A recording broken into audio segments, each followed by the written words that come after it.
I felt very, very, very dry. Like, though that would be the element of earth leaving the body, then the element of water leaving the body. It felt like suddenly my whole body dried out, not just my mouth or like not just the tongue, but I felt like literally all the liquid suddenly disappear from the body. That level of dryness, it's impossible to imagine, impossible to explain, but that's how it felt. Suddenly very heavy, then very dry.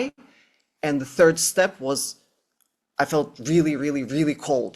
Like all the heat was gone from the body. The element of fire left the body, and I experienced it as like freezing cold.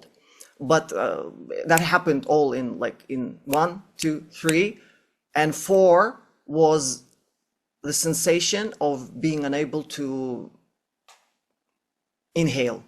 So the element of air had no more access to breathe in, and that's where it all faded out. I was not able to feel or sense anything anymore with my physical senses, and that's at that moment I realized that I am in a black void. And this black void was, again, I was experiencing it as something completely unusual. Like I'm unable to explain how black it is. There's no word for that depth of blackness, because it's like it was like really alive, black, really. And I couldn't even call it black because like I felt that there's no surface. Like to paint something black, you would need a surface to put the black color on. But there was just that emptiness. And that experience was once again like very unusual. But the next thing that I noticed, I noticed this one little light far away in distance, like if it would be like a black sky, and there would be like one little tiny light, like a little tiny star somewhere like far in distance. And it caught my attention because like there was basically nothing else to look at, nothing else to focus on. And that white light, it was pulling my attention. And here I must notice, I must mention that the character, my character in this whole experience, I think it plays like a very important role, who I was at that moment of death. And I really do think, and I know by now already, after having 12 years of experience and research in this area, I realize that the whole experience really depends on who you are at the moment of death, what you believe in and who you are. And that's what's going to determine what kind of experience you're going to have. So in my case, it was black void and that particle of light. And my experience was like, I clearly felt that that light is trying to attract my attention. It's like calling my attention, it's pulling my attention, basically, because there is nothing else noticeable around me. And that light is like, it seems really attractive. It's standing out in that darkness. And a natural reaction of majority of people in this case is to be attracted to that light. This is where my personality comes in, who I was at the moment of death. I was very, very, very stubborn. I was that's me, like as a person, I am not easily convinced at all. Like I was never easily convinced, and at that moment of death I was not easily convinced, like not easily attracted, not easily seduced. This was the key moment about like understanding, in my understanding, just to truly understand this moment of death. What happens in the moment of death will be determined by who you are in the like your normal daily life and how you react to things in normal daily life.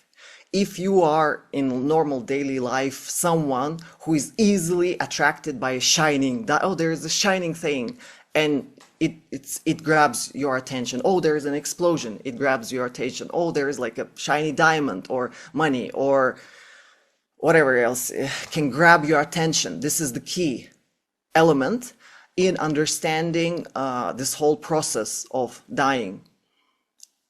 Your experience will depend, like during the death, your experience of death will depend on who you are and what you are during your daily life.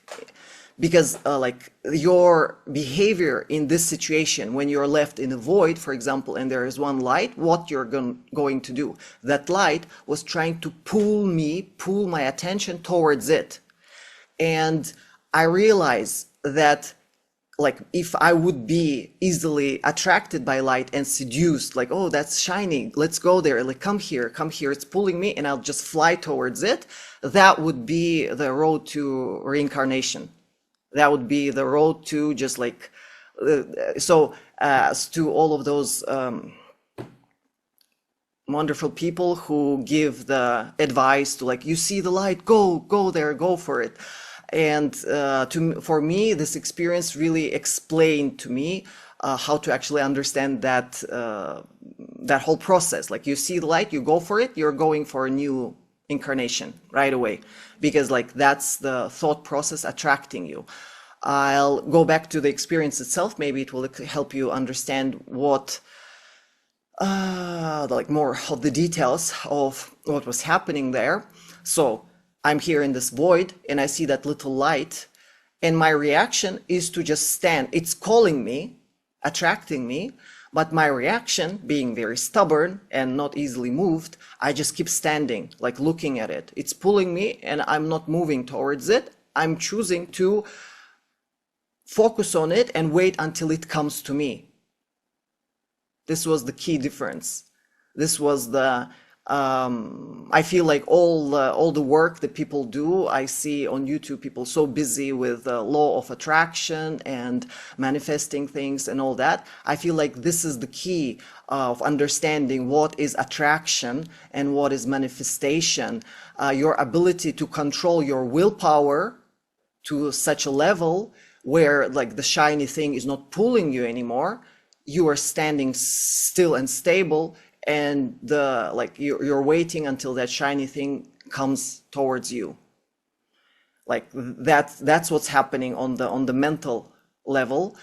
When on the physical level we're trying to attract and manifest things. So in that void, I see that light. I'm just staring at it. There's nothing else to look at. I'm looking at it, and I notice that I'm not moving towards it, but by focusing on it, I realize that I'm kind of pulling it out of that darkness. It's coming closer. It's like growing. And when it comes close enough, I realize that that shiny light is a concept. It's a concept. And I'm able to think this thought, think about this concept. And that first shiny light that came out was the concept of mother, having a mother. And I was like, okay, that's mother. Then I noticed that there is more shiny lights around that one. And so I did the same thing. I noticed that if I focus on the other one, it also comes closer. I pull it with my attention. By focusing on it, I kind of pull it out of that darkness closer to me. When it comes close enough, I realize that that's the concept of my brother. And then I pull the next one. That's a concept of like a car. And I start realizing that all these concepts coming out of the darkness are parts of the last thought that I was thinking on that hospital bed right before the doctors switched me off. And I saw myself like floating above under the ceiling in that hospital room. So what brought me back is my desire to exist, think, and express. So I expressed myself. In that moment, I was back into the hospital room, and I saw like my body on whatever is the name of the bed or the table or